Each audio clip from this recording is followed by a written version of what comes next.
Hey guys, welcome back to the One Piece at a Time Distilling Institute. So tonight we've got a really special episode tasting through spirits of Christmas past, as it were.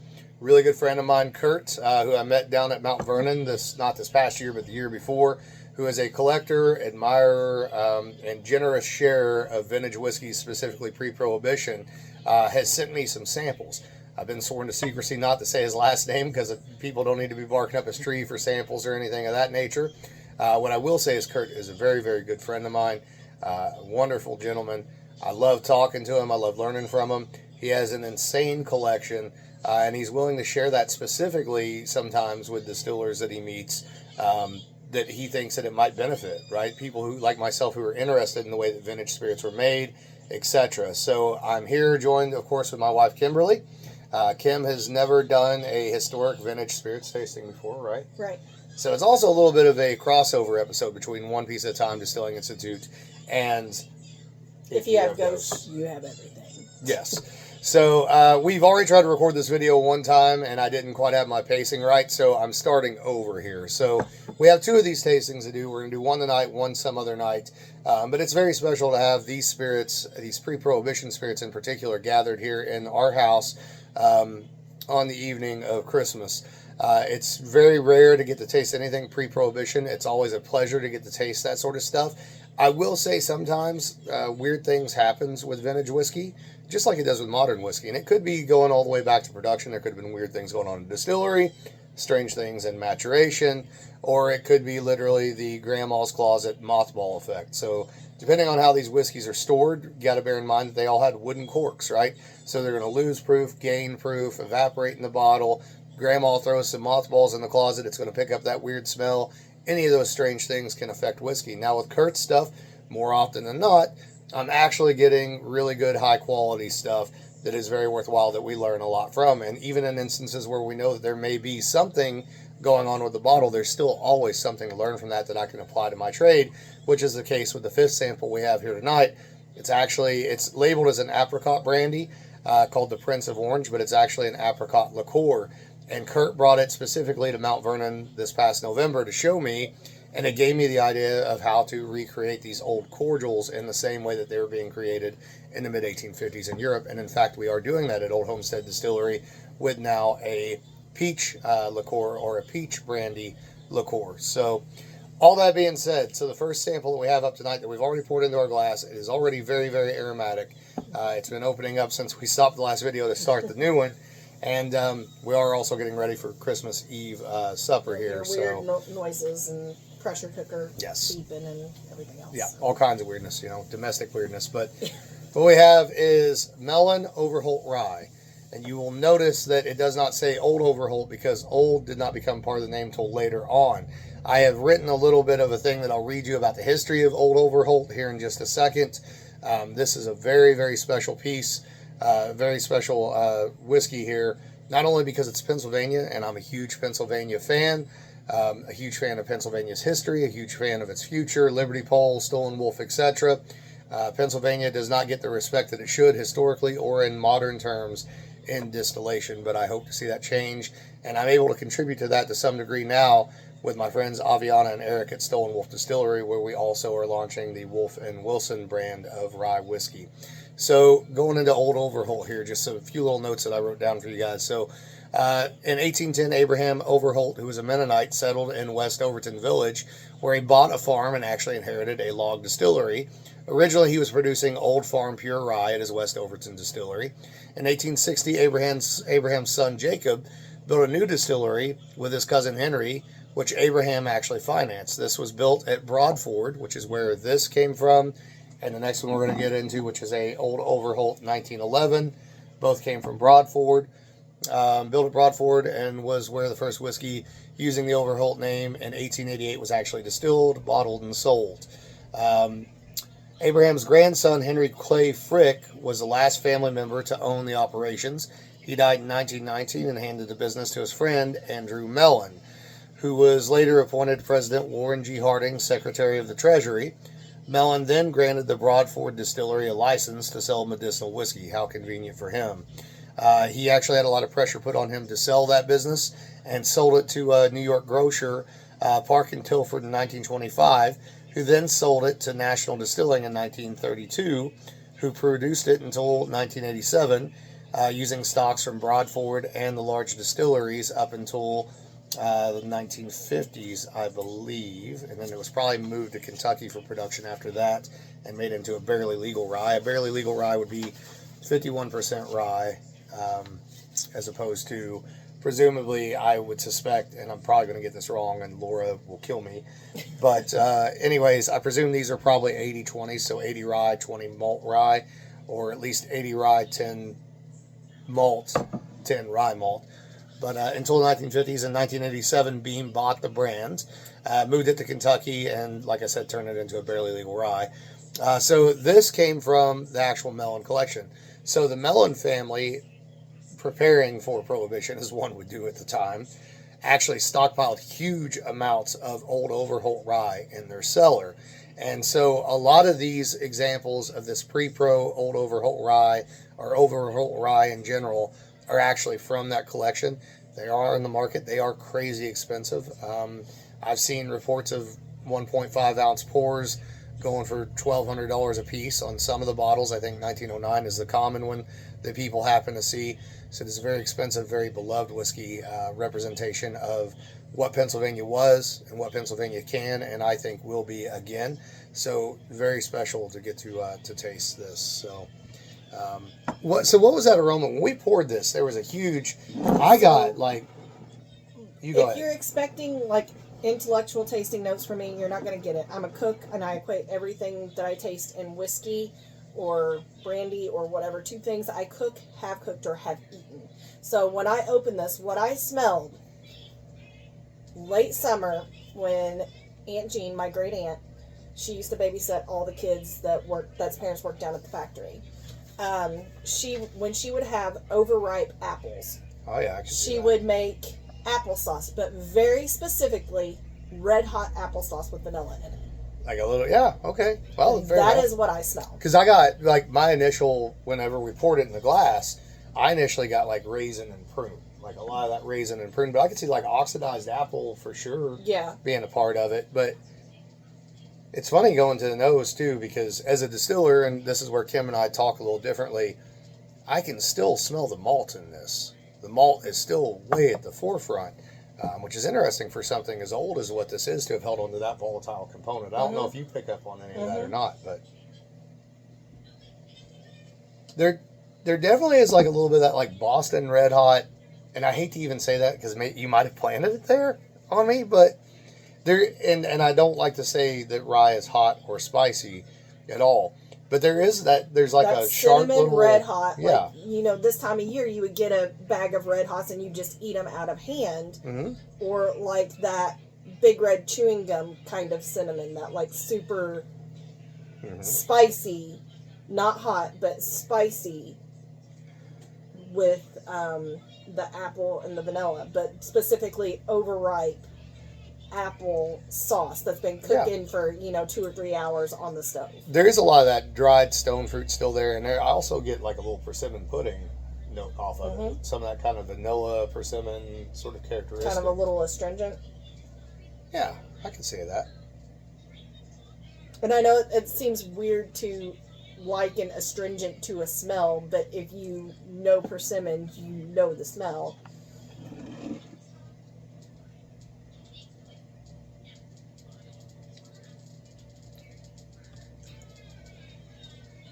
Really, really oily on the mouthfeel, which is awesome. Oh yeah, I mean, look at very coating. Mm-hmm. I don't know if you could see it on the film or not, but it's got legs for days. And there's tannin there, but it's a very balanced tannin that moves right along with that creaminess. It covers the entirety of the palate. I get that initial rye uplift on the tip of my tongue, a little to the sides, definitely on the back of the palate. A little pop there at the back of the palate for sure. But overall, still kind of in that like Fig Newton. Yeah, and it's funny where you said you get the persimmon smell, and I said the smell is astringent. It dried my tongue out. See, I didn't get any of the drying astringent. on that. Astringent. Astringent. There's only one in and already astringent. Not even a full one. See, I didn't get the drying on this one. Now I do get a little bit of heat off of it. Not in a bad way. A little bit more of like it's not alcohol like pushing through. It's kind of smoky. That's interesting because I wouldn't have thought of smoky. But I do, if I recall, and I'm sure that somebody who's watching this can correct me. I do think that right around that time period, maybe around 1905, 1906, I think I remember reading about a fire at one of the warehouses, maybe. So there's a distinct possibility there. Mm-hmm.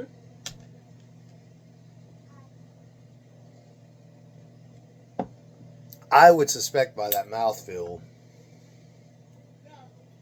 that could be a distillation artifact as far as that creaminess. And I don't know what equipment they were using. Maybe they were using a 3-chamber. That's a possibility. But I highly suspect that is a malolactic fermentation as well, that's giving a lot of that creaminess sort of characteristic in particular. So, all right. Sorry about that, guys. We had to talk to the daughter. She's in there by herself, and she had a phone call and all that fun stuff. So, anyways, what I was saying is, I'm not sure if that is an artifact of the distillation itself through like a 3-chamber and building oils, or if that is literally like a malolactic fermentation that was done on purpose, which I suspect. Definitely what would be called a POF positive yeast. That I think it's polyvinyl glycol is the compound, but it's a really, really graceful whiskey. It's ironic that it's as graceful, not ironic, but it's fitting that it's as graceful as what it is, being a Pennsylvania rye, being 80% rye. You can't pick up a bottle of Kentucky Barely Legal rye right now, right, and drink it like that. No, because you're not a rye person. No, I'm not. Not at all.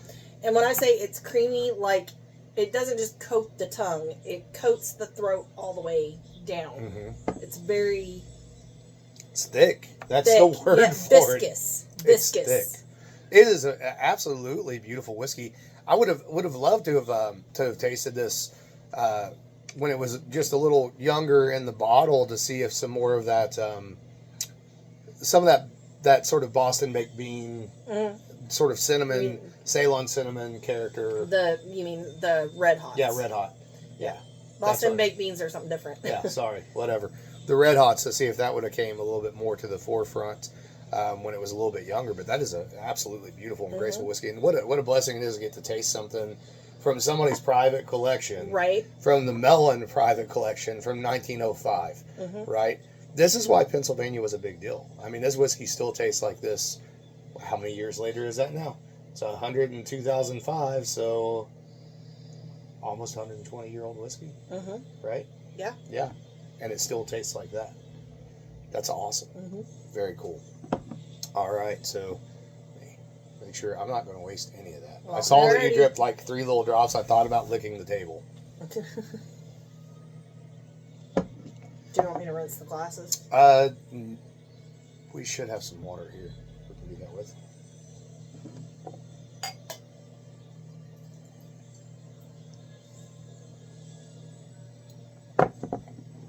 That's by far the most redneck thing you'll see.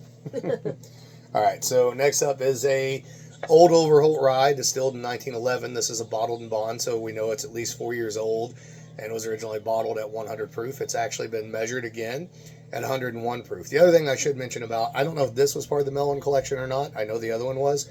The other thing I should mention about the Mellon collection stuff, though, is some of the Mellon collection stuff was actually in carboys. Okay. Some of it was in bottles, but a lot of it had been rebottled at one point in time, such that way there were new corks in the bottles, etc., and they weren't evaporating as much whiskey, losing as much. And you'll find that quite often with those vintage pre-pro spirits. So, again, Old Overholt rye, distilled 1911, bottled and bond, measured at 101 proof. This would have been the same Broadford distillery. I would suspect that we'd find some similar notes, but the cool thing about Pennsylvania is, the rye was all coming there from the local area.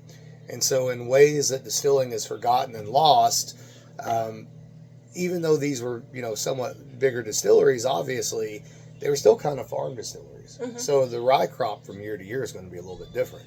We may taste some differences between this and the 1905, even though they came from the same distillery. We're probably using the same production practices and everything else. Well, and like you've always said, grain has terroir just the same as Absolutely fruit. Does. I have to get me a pair of pliers to start opening these things. You want your Christmas present early? No. Ooh, that's dark too. Oh, yeah, it is. It's substantially darker than the other one, I think. And it still has like legs for days. It's got like a little like rosewood or mahogany even color to it.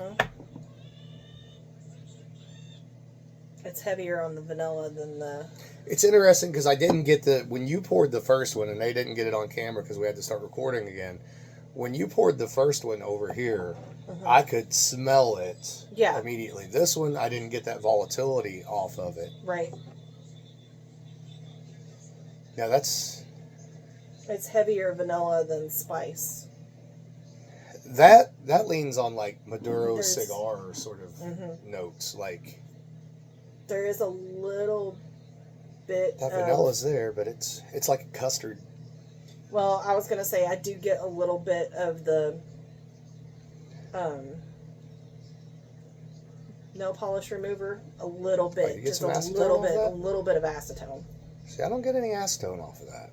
And it was just for a split second. The longer it sits, it gets better. There's a high... right there it was. If you smell towards the center of your glass after you spin it. I'm pretty sensitive to acetone. I don't get any acetone on it. That doesn't mean that you're not smelling something like that. I do smell, again, just like in the 1905, that really high rye note. I don't know how to explain that note to people. I've tried to do it before. Like if you think of it like an instrument, it's like a brass instrument. It's a high note, right? Okay, kind of tinny. Yes. Oh man, but that's really opening it up really nice there. I'm trying to figure out what it's a lot heftier. It's a lot heftier spirit on the nose than what that 1905 is. It's just bigger and bolder, heavier, darker. A lot of that sort of stone fruit, dark stone fruit like blood plum, again fig, raisin. In fact, there's almost like a cream sherry. Well, I was just going to say red cream soda. Yeah, I was thinking like cream sherry or like Oloroso sherry, but yeah, I could see cream soda, especially with that high note again. Specifically red cream soda. Yeah, like Big Red sort of thing. Yeah. Yes. Yeah, that actually makes sense. That's a good one. That's a good fat kid tasting note. I like that. It's a really nice nose. I really hope that this tastes like it smells though.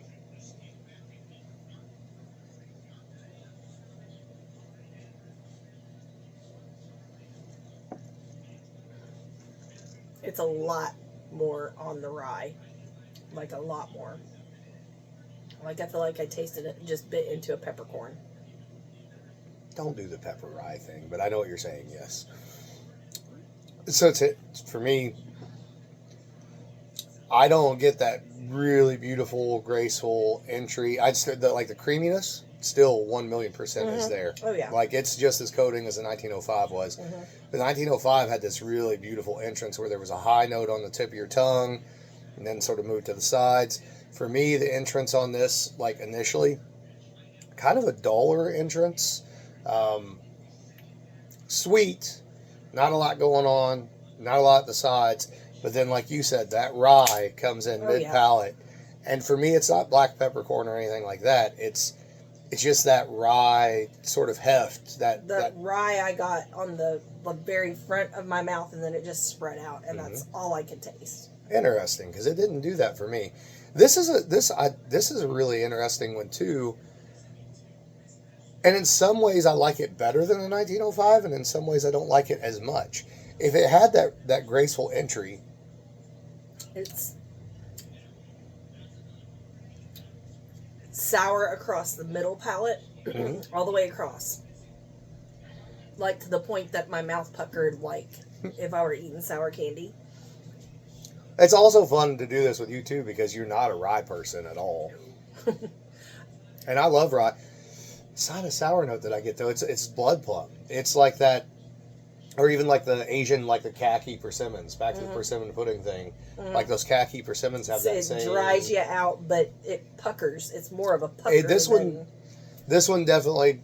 Once that creaminess is gone, I can definitely feel my taste buds know I've drank something like hefty with this one for sure. And it's creamy, but it's not as chewy as the last one. And again, I'm not... The more I go back to that nose, though, I absolutely love the nose on that. Yeah. I like the nose. I'm not a rye person, so the strength of the rye is off-putting to me. It's not something I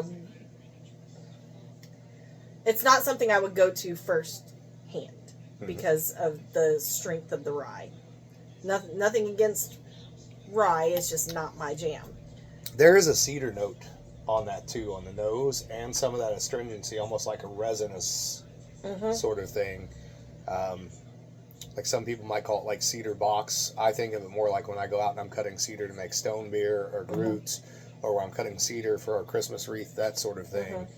It's not overwhelming, but it's there. Right. Like a almost a little pine needle characteristic.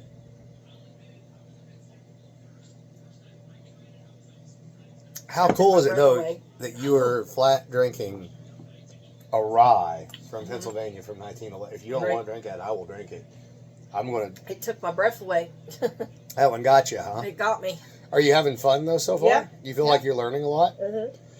Now, what's crazy to me is, again, the only rye that you really like that I've ever put in front of you is Eric's from Stolen Wolf. And then you seem to respond really well to that 1905. So that should give you some idea of what was going on in Pennsylvania at that time. This is definitely a big, big whiskey. It is. It's very... There's a lot of English toffee on it, though, too. I can't taste anything past the rye.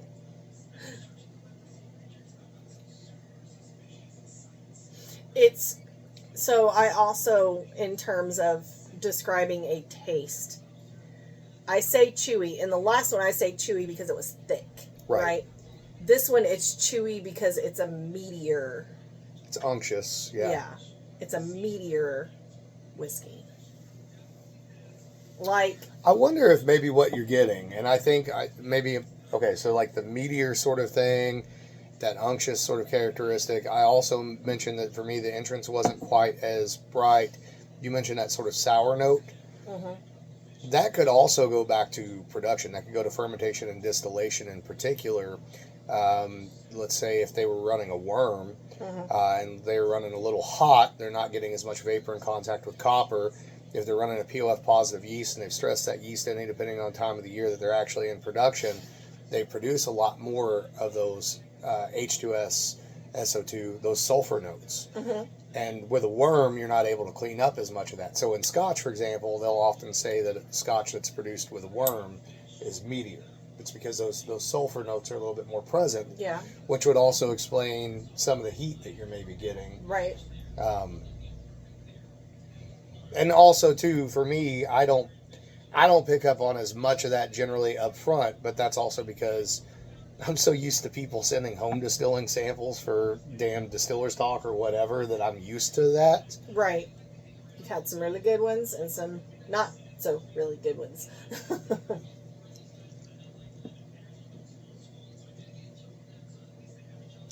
But now, ironically, there is a little, I will tell you on that one, there is definitely a little of that, and I hate to ever say it with rye, there's a little of that like black pepper, but it's like black pepper when you have beef jerky, like the seasoning on beef jerky, like that savory kind of character. And I will say, I know it's weird, I burped.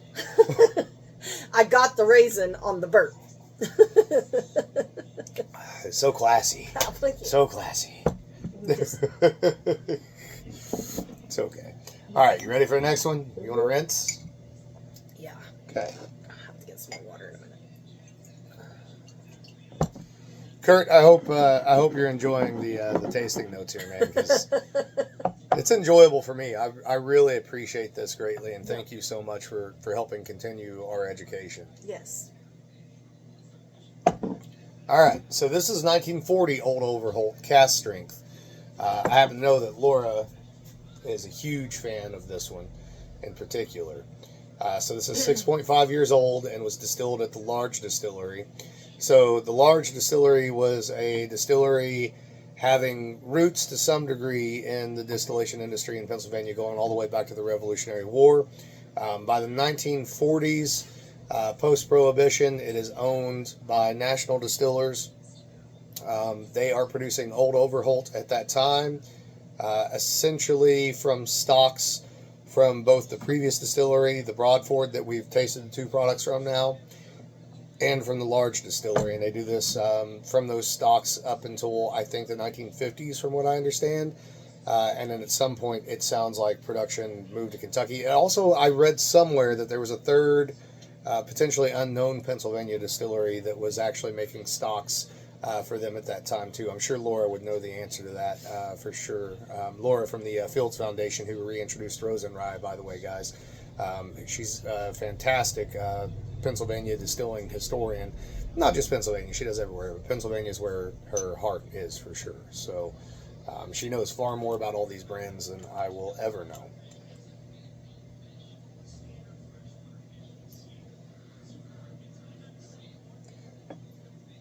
And so I also didn't mention, so this is at cask strength, so it is 128 proof.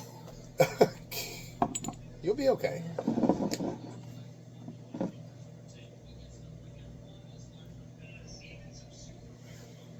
Yeah, that's a really pretty nose. Very, very, very custardy. That's almost creme brulee. Yes. Is what that is. Yes, like that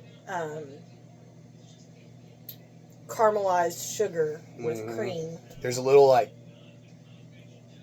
fruit cake, but not cheap fruit cake, like real fruit cake. Yeah.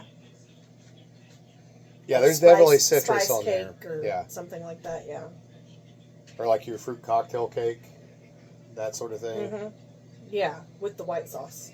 It's definitely fruity, like very, very fruity. There's even a little green apple in there, which is a very volatile component that's closer on the head side of things during distillation than it is to the hearts or the tails. That it has survived since 1940. I know what it is. Surprising. It is that holiday custard that we get. Yeah, I can see that.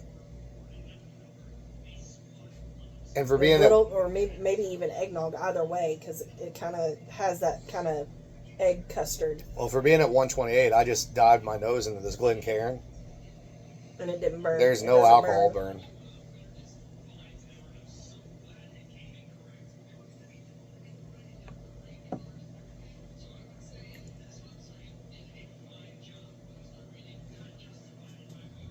What is that? That is that bright rye note that rye is supposed to taste like. That it doesn't fruity anymore. Kind of. But now the resolve on that, are you not getting? I would have figured you would have got some of that Ceylon cinnamon. I did, but I still got a lot of the black pepper. But it's not off-putting like the last one. See, I don't get black pepper on that. I get Ceylon cinnamon. I get the red hot thing again. It's definitely not. There's something else in there, but I don't know what it is. It's definitely not as. It's definitely not as creamy as the other two were. It's definitely much more angular. Mm-hmm. It's, for me, this is somewhere between. I don't know. I would almost say this is lingering on that verge of being modern whiskey without being modern whiskey. It's right there, on the verge of that angular, sort of shoot for the middle sort of thing. And I mean that in the best possible way. Really good whiskey regardless, but definitely less emphasis, it would seem to be, in my opinion, more than likely on fermentation. Less emphasis, I think, probably on graceful distillations. But fantastic job as far as like the fruitiness of that fermentation and that distillation, and especially to be able to hold on to that green apple note that it had on the nose since the 1940s. There's something that went across like the back all the way across that it was bright and fruity, but I cannot place the fruit. It's not like apple, but it's something else. There's a little peach. It's peach because on the exhale it's peach. Yeah, which rye can do, especially rye malt. But like there is a little bit of that, but it's all on the. It's very wispy. It's all on the exhale and on the back side, and it's that peach ring thing that we get in malted rye. Yes. Yeah. Yes. Yeah, it's not as bright the as it sugared is. peach ring. It's not as bright as it is in like the malted ryes, like from Steve Beam Mm-hmm. when he was doing that. But it's definitely there. It's definitely on the XL. It's definitely volatile. So I'll take your peach ring, which is a synthetic peach flavor, and I'll raise you a fresh peach, but sugared the way that my mom used to eat them, with like 4 pounds of sugar. This isn't poker, and you've already said black pepper at least twice. So I told you I'm a cook. But you're correct. That's really good. Mm-hmm. It is a little. The finish to me is a little acerbic. A little bit. But otherwise, it's very good. To me, a little more angular, a little bit more like the column still sort of stuff, a little more modern is the best way to say it. I think out of the three of those, for me, I still like that 1905 the best. I know that seems trite because a lot of people are going to think I'm saying I like the 1905 because it's the oldest. That's not the case. I like the 1905 because of what it represents as far as a distillate. If I were looking at these blinded, not knowing the ages, I think I would still lean into that. I think the 1940 is probably the most unique and the most memorable out of the three of them. But I think the 1905 overall for me, I can see my style of whiskey in that 1905. I can see my style of distillation in many ways in that 1905. I can definitely see Eric's style in that 1905. All three excellent though. I know that the second one wasn't your sort of thing, but I would certainly drink it for sure. So, all right. Sorry about that weird little interlude there, guys. I had to find some technical notes, but anyway. So the next whiskey here is something really, really special because of its age, and I don't know if it was bottled on this year or if that was the year it was distilled. But it is an 1868 rye whiskey from New York, from Bellows Sons. Now, I'd never heard of Bellows Sons until I saw Kurt post a picture of the beautiful bottle that this came from. For those of you who don't know, I love old glass, old insulators and bottles and all of that stuff.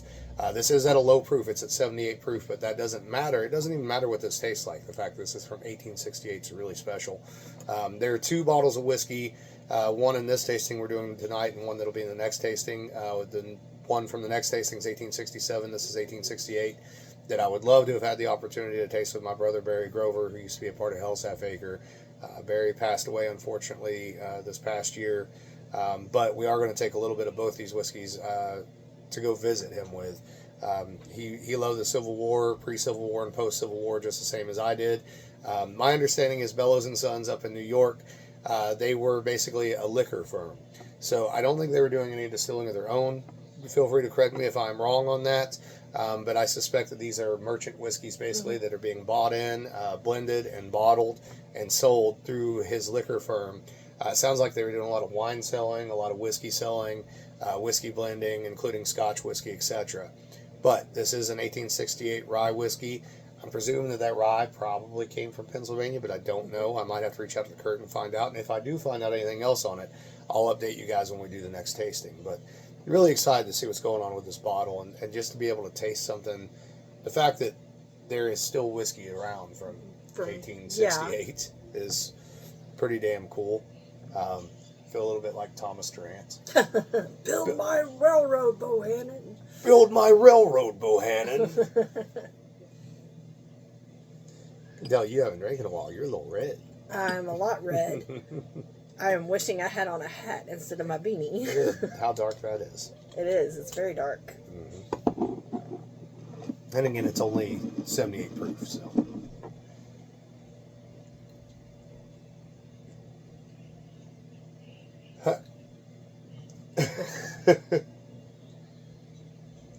It's that initial, like, that the rye. It's milk chocolate. Well, the rye is there, but the next thing that I get is, so it's a thing that you do get on Dusty's a lot of times, like that, like almost like a little of that stale closet sort of thing. Bit, yeah. Not quite mothball. Right. But I get like milk chocolate, I get cinnamon, but definitely milk chocolate, not dark chocolate. It's sweeter. The cinnamon's definitely there. And again, there's still like blood plum on that too. Mm-hmm. Not as much fig, but like fresh cut blood plum. But look at that color. Like you can really get the color on the video from back here. Have you ever explained to your viewers how to tell if something's got added color to it?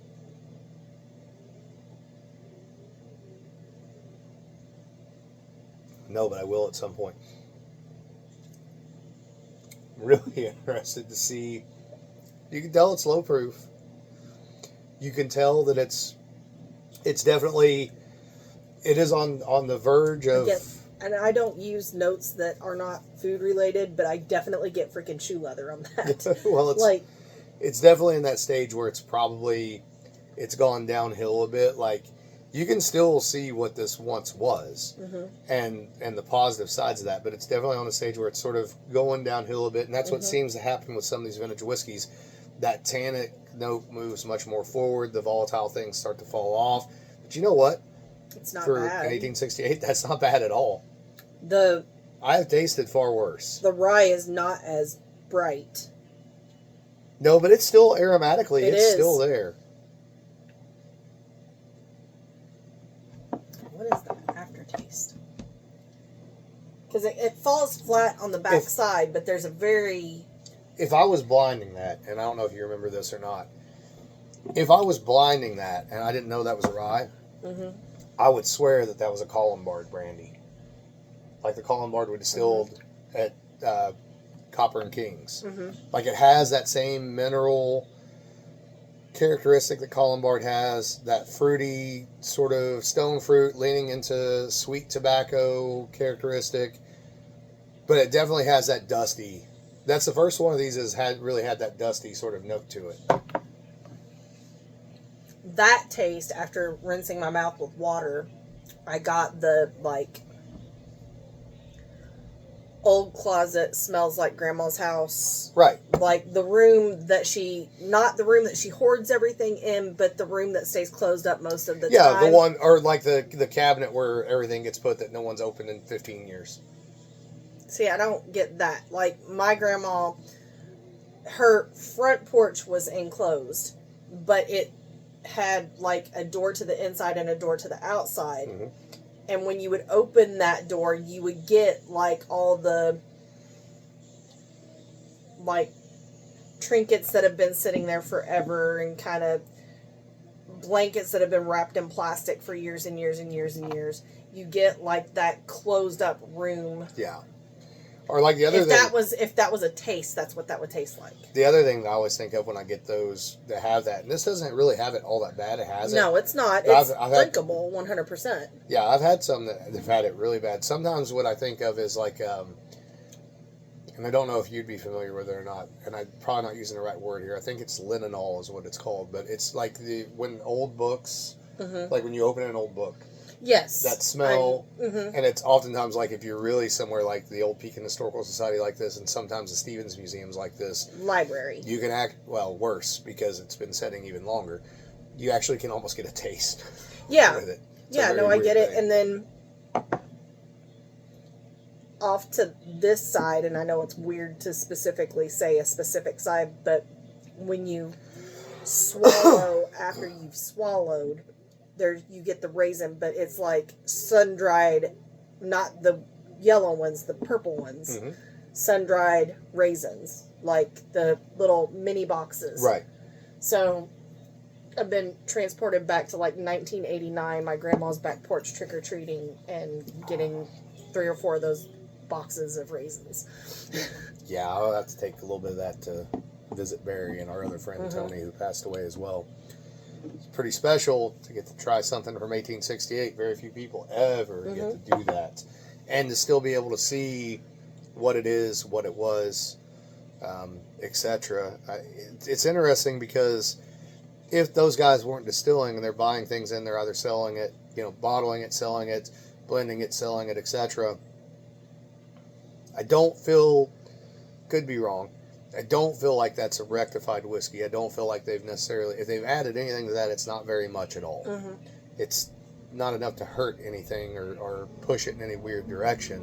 It's still representative of rye whiskey.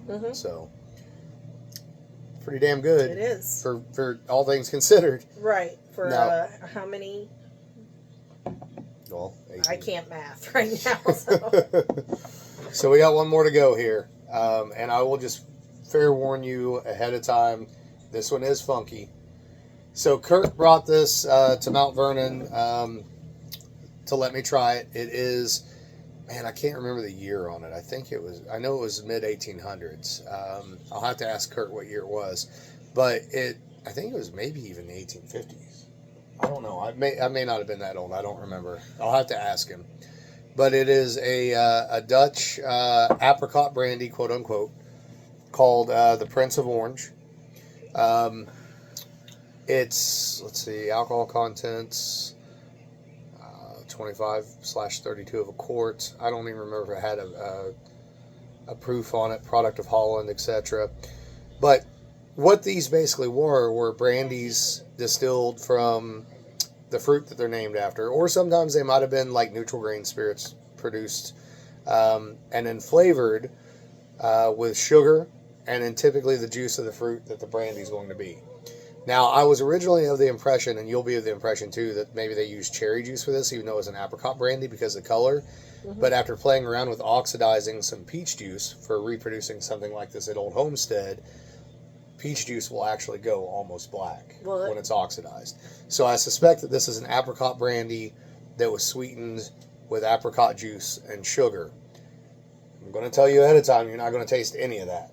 You might taste a little sweetness, but this is like very, very, very, very, very highly oxidized. Okay. The value of it is in knowing what they were doing and how they were doing it and how to reproduce it. Okay. And the fact that just like that 1868, it still exists. Okay. And that Kurt found it. Mm-hmm. You know what I mean? And by the way, as far as glass bottles go, I wish I had a picture of it. That was maybe the coolest hand-blown glass bottle I've ever seen in terms of the color of the glass and in terms of all the bubbles that were in the glass.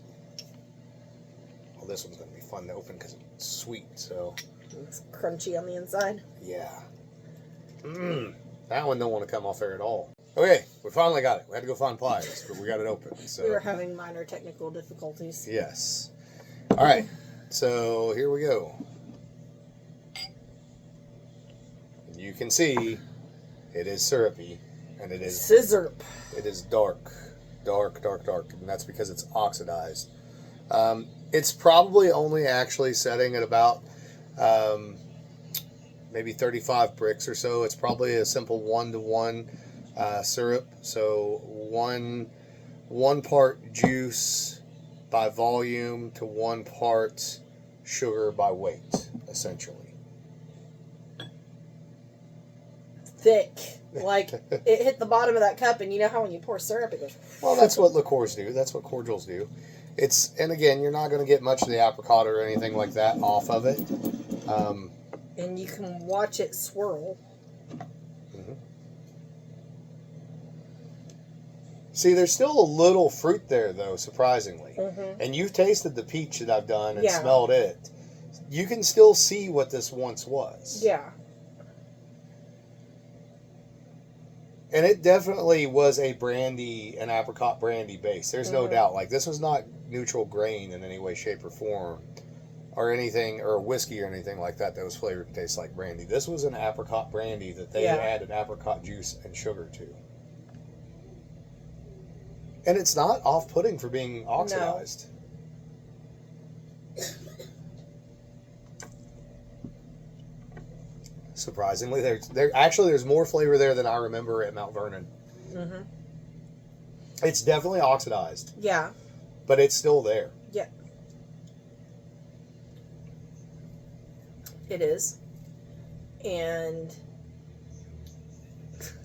back to cooking things. So, you know how when you get to, like, the bottom of the raisin box and there's that one little bitty tiny back to one. Raisins again, yes. Yeah. Little bitty tiny one that's kind of crunchy. That's what that tastes like. Okay. I'll take your word for that. Caramelized. I've always chewy. figured It's not terrible. Figured that little crunchy raisin was probably a mouse turd and I left it be. No, I mean, like I said, you can see what this once was. And this is what got me so excited. This is what Kurt is really good at, this kind of thing, where he will find something that he knows will excite a distiller that he knows and put it in front of them. This is actually what got me even interested in making liqueurs. Mm-hmm. Kurt bringing this bottle to Mount Vernon is what got me interested in going to Old Homestead and going, okay, yes, we are doing these sweetened sunshine things that are very high bricks. Let's do elevated liqueurs, though, as well, like the peach, etc. This is what started I'll that even whole go thing. one step further on the raisin thing. Do you remember back when they used to make raisin bread in a loaf that had the white icing on top? No, because I didn't eat trash. Just playing with you. Yes, I know what you're talking about. So you toast it, and that's what that is. Oh, okay. Sure. I mean, it's not, for being oxidized, I don't dislike it. I actually do like it a lot. Yeah, and once I can make some apricot brandy one day, I will 100% recreate this. Mm-hmm. That will be a thing, and that's thanks to Kurt. But overall, Kim, what do you think? I think this was a pretty cool tasting. Yeah, it was. I mean, very few. There was only one of them that I did not care for. Yeah, and it's just because I don't like that. Had a really bad. Before my gallbladder was taken out, I had a really bad reaction to a very rye. I can't even remember which one it was. I don't know. At a bar one night, and it made me violently not pleasant. So anytime I get that spice, it automatically puts me off because it hurt. It hurt bad. Right. But I think overall it's really cool. Very few people get to try things like this. And Kurt, thank you very much, man. Yes, Merry thank Christmas. You. And we will get into the next one before too long, which has a lot of pre-prohibition Baltimore or Maryland rye whiskeys. So, all right, guys. Love y'all. Later.